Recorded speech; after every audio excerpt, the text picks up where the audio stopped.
Okay, so one of the biggest hacks that I can give you as far as something that I still do today is looking at the Facebook ad library and looking at your competitors and looking at what types of ads they're running. Like, I could give you everything in the world, but sometimes looking at other competitors, figuring out what's working right now, and then modeling that. I say model, do not copy, but modeling that and then using that in your own version and giving it helps give you more ideas as well as what to record, what's working, what that looks like. So I have a couple of different examples here. All you have to do is type in your niche and then marketing agency, or your niche marketing, something like that.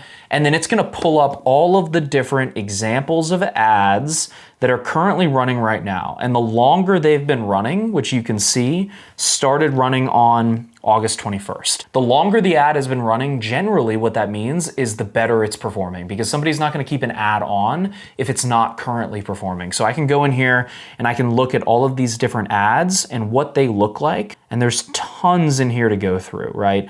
I'm not gonna go through all of these on this specific video, but you can go through here and look at what other people are running. Now, let's say that you don't just do small business marketing, you do marketing for solar companies. You do videos for solar companies.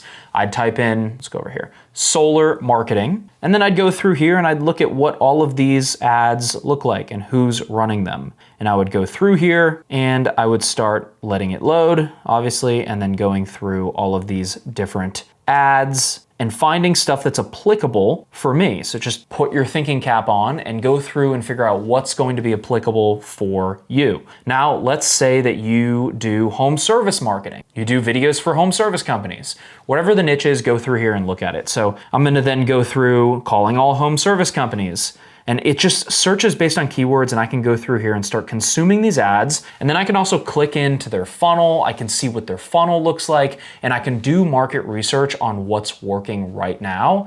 I promise you, like, I have other Facebook ad libraries open of other people that I look up to as far as people that are advertising. And if I'm ever like, oh, I need to record a new ad idea, I just go to that and I look at what's working and I find a way to spin that off in my industry. So like, I'll take other industry examples. Like, let's say I look at, you know, another company that advertises or helps people in a different industry. I would then look at that and figure out how can I spin that off into my industry, so then it's not directly copying, because we have different industries here as well. So that's a really, really, really good way to look at what's working and what's not, and then be able to come up with new ideas, because sometimes it's hard to come up with ideas in a vacuum when you don't have any sort of thing, you have nothing to go off of, right? So this is a really good tactic. Use this and do market research on your niche, and then enter video marketing or marketing agency and look at what they're doing there.